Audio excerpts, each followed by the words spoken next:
ఏంట్రా ఏమైంది? పక్కరోళ్ళు వచ్చి సందులో గొడవ చేస్తున్నారయ్యా.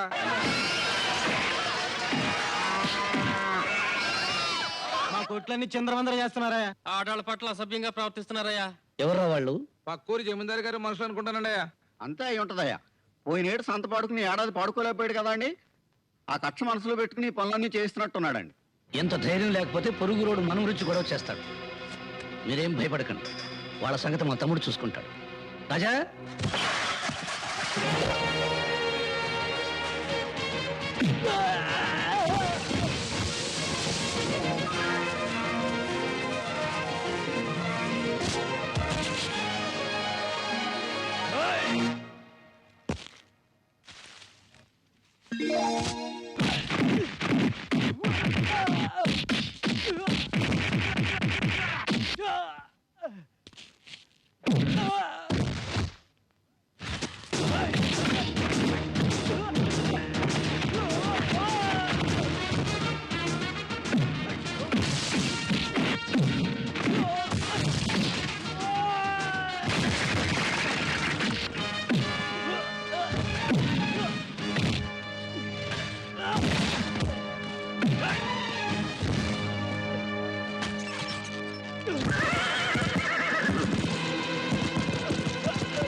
అమ్మా ఓ ముద్దుంటే అయ్యమ్మా.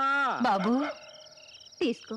వద్దమ్మా, మీ దగ్గర అన్నం తీసుకు తిట్టి ఈ రోజుకు బతుకుతాను, కానీ తర్వాత చచ్చేంత వరకు ఈ ఊర్లో నాకెవరూ బిచ్చమేయరమ్మా. రాయుడు గారి తీర్పు ఈ ఊరి వాళ్ళకే కాదమ్మా, ఈ ఊరి మీద బతికే నాకు కూడా.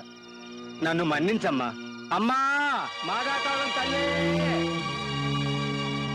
ఏమే ముసల్దానా, చాలా జరిగిన ఈ అవమానం చాలా.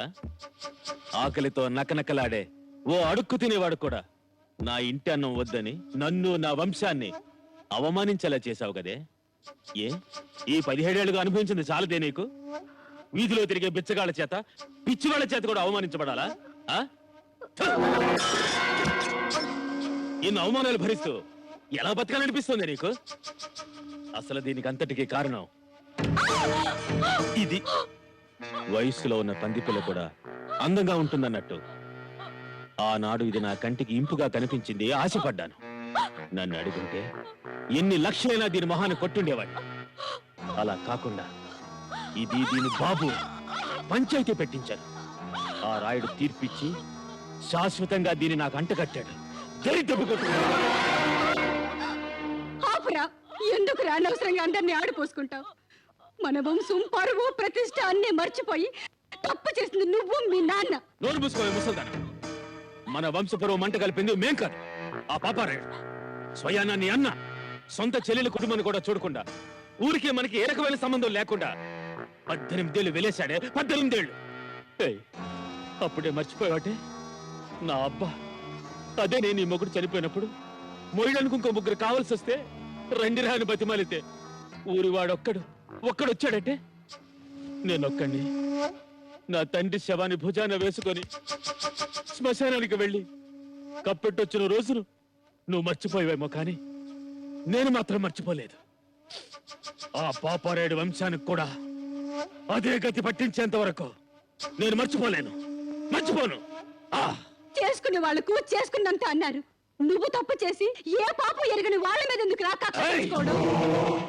వాళ్లకు వతాసు పలికావంటే తల్లివని చూడకుండా నరికి పారేస్తాను మొసలి నక్క. ఒరే, కన్న తల్లిని అలా అన్నావంటే కళ్ళు పోతాయిరా. నువ్వు కన్న తల్లివా?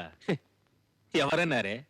నేను నీకు బిడ్డనే పుట్టాను కాబట్టి నువ్వు తల్లివయ్యావు, లేకపోతే గొడ్రాలుగా మిగిలేదానివి.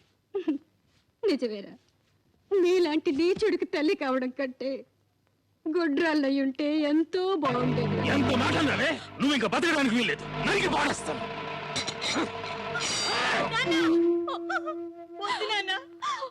నీకు దండం పెడతాను, నానమ్మనేమి చేయొద్దు. నా రక్తం పంచుకు పుట్టిన బిడ్డ అడ్డొచ్చింది కాబట్టి నీ రక్తం కళ్ళ చూడకుండా వదిలేస్తున్నాను. బాధలకి. అందులో కొత్త ఉంది.